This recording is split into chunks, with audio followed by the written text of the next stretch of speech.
A Day in a Life of a Cruise Singer. Namit ko pala si Olaf kanina kasi meron kaming sunset gig dito sa Icon Siam sa Viva Alanca Cruise. Ayan ang mga tao, dami nila. At syempre, ang mukha ko wala pang masyadong makeup. Yan nga pala yung boat namin. At eto na ako na naka-makeup. Boom! Bahala kayo dyan. At umalis na nga ang boat namin. Boat pala ng boss ko na mayaman.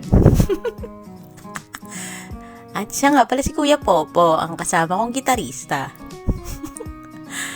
Hanggang ngayon, nasa Icon Siam pa rin kami. Hindi, pumunta rin kami sa Prapoklaw Bridge. At ito ang pinaka-lowest bridge dito sa Chao Phraya River. Minsan, di kami nakakalusot dyan. Maswerte this time nakalusot kami.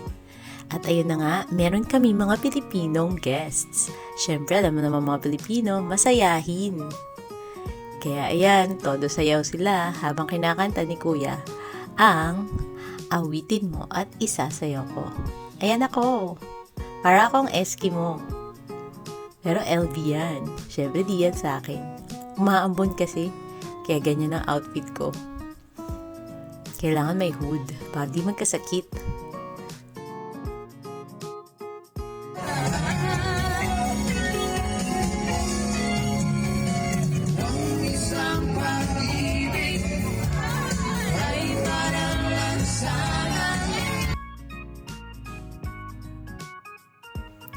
Ayan. At eto na nga ako. Pauwi na ako.